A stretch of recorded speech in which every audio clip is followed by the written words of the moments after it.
Hello, everyone, and welcome to this week's edition of Ask Coach Marie. I'm Marie O'Neill, founder of Padma Life Coaching, and your host on this series. This is the place where you ask a question, and I give my unique opinion as a life renewal coach, astrologer, and past life regression facilitator. Please know that I am not a therapist, and I will never tell you what you must do. Each week on Friday, a new video is released with me answering 2 questions from the viewers.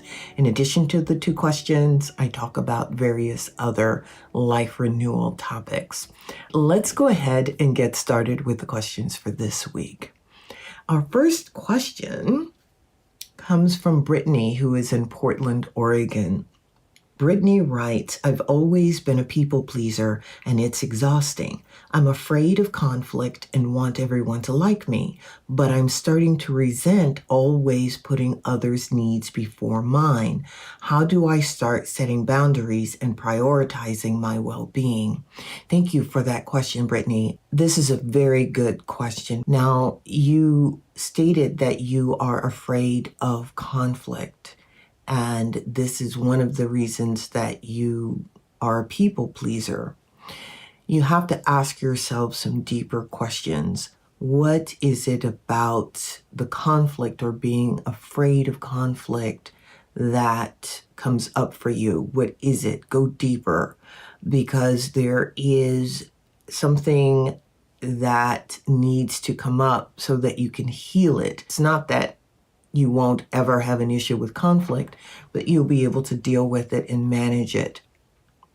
You also have to look at what the consequences are of you not being able to set boundaries. Are there things that you're not able to do for yourself, or things that you're not able to get done because you're helping somebody else out? What is the cost of you being a people pleaser for you? Now, a lot of times, or most of the time, when we put others first all the time, we drain our energy. That is one of the consequences. Another consequence is we never get to do what it is we want to do, because we're always working to help somebody else achieve their goals.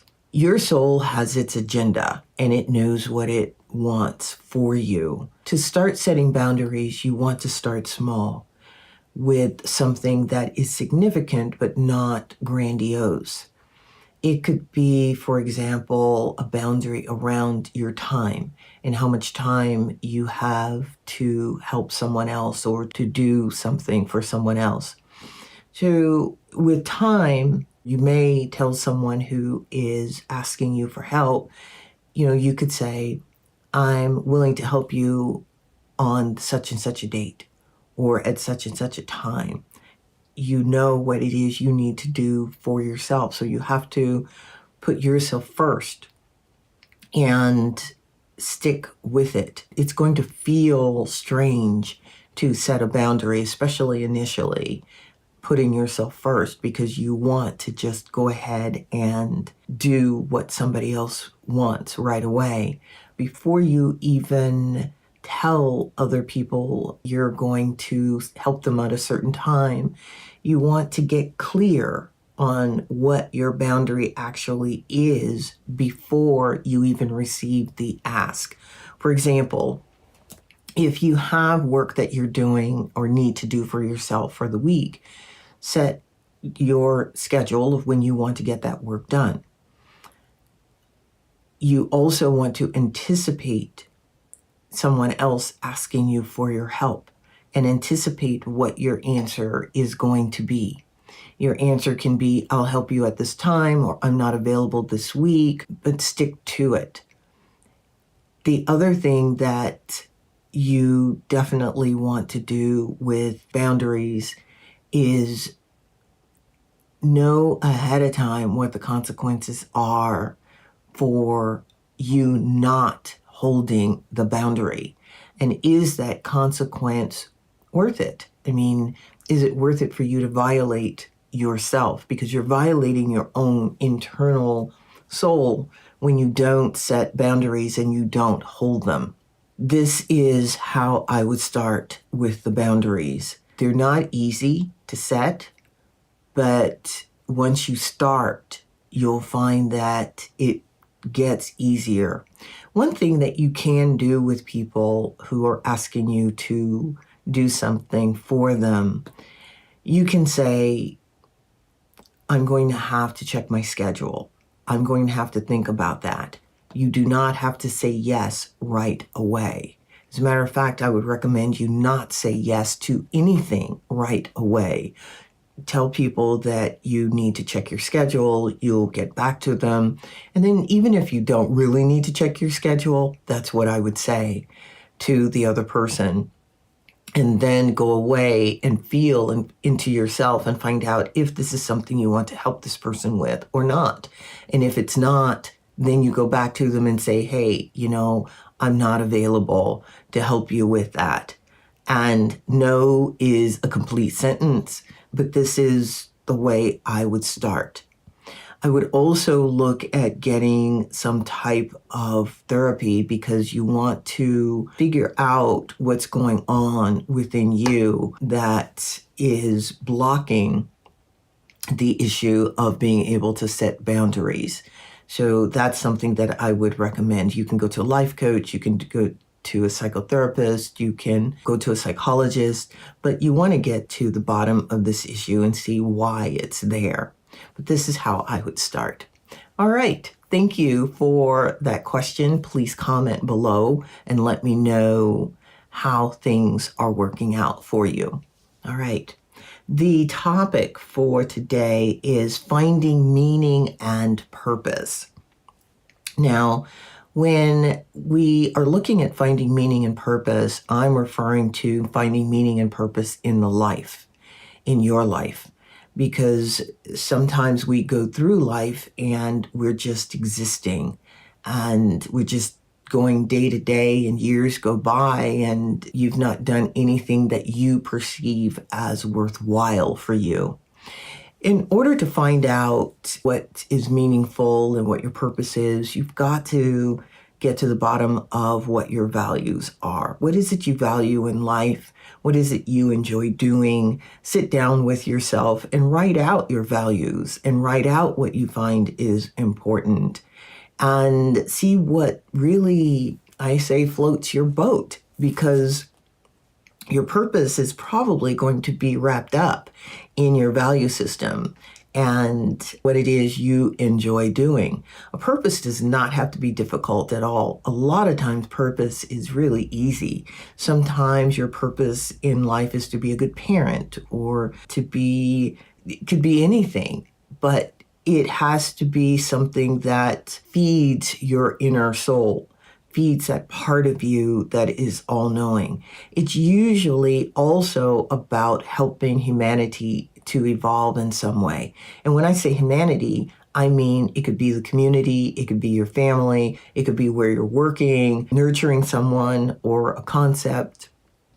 It could be just about anything, but do look at your values, do look at what you enjoy doing, and look at your life and take stock, do a life review and look at all the things that you've accomplished. And I'm sure you will get more information on how your life can be more meaningful.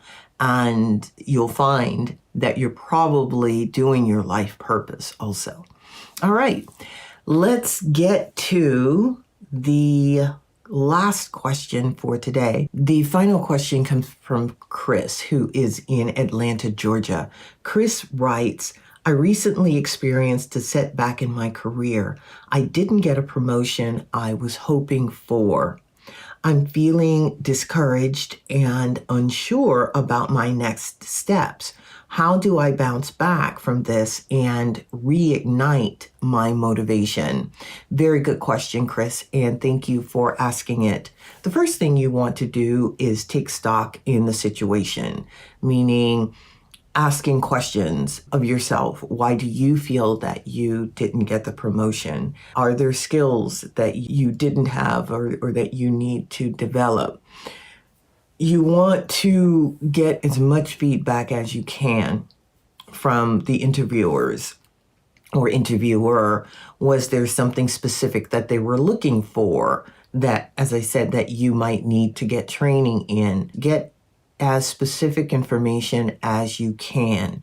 And then you want to set goals for what it is you want for yourself. Do you want to work at the same company? If this is a promotion, is it time for you to start looking for work somewhere else? Do you need to gain more skills? The promotion that you wanted, is it what you really want, or is there something else that you want? When you're setting your goals, you want to make sure that they're measurable. For example, you might say you want to take a particular training this summer, or you want to get experience in technology or some aspect of technology.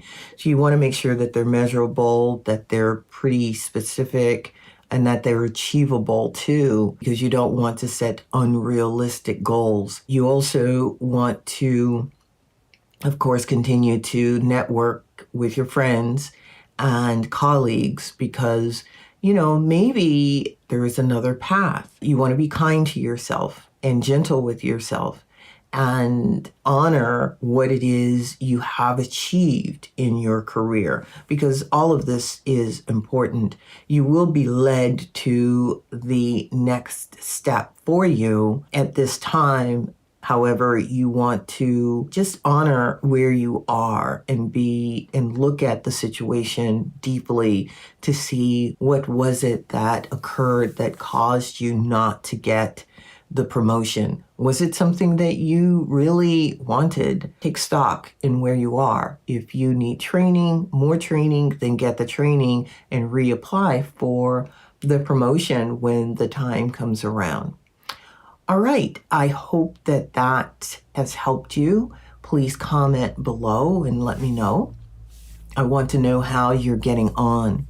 If you have a question for me, please send it to padmacoach@icloud.com. That's padmacoach@icloud.com. I answer all of the questions. I will either send you an email or I will answer them right here on the YouTube channel. Please be sure to like and subscribe to the YouTube channel. That really does help with the algorithms to get these videos out to a wider audience so that others can benefit from this information.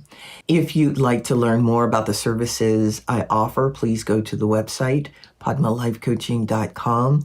I list information on astrology, past life regression, and life coaching there.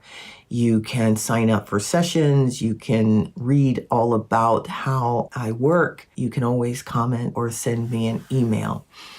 If you'd like to learn more about me, please get my book, my memoir, which is called And the Lotus Opened, a Memoir. You can find it online at any of the online bookstores, Barnes & Noble, Amazon, 8 Books. The book talks about my life story up to a certain point, and it goes over how I work through some of the challenges that I had, how I overcame those challenges. The intention is that it gives you insight on how you can work through your challenges. One other thing, I have a virtual healing retreat, which is coming up on April 29th and 30th.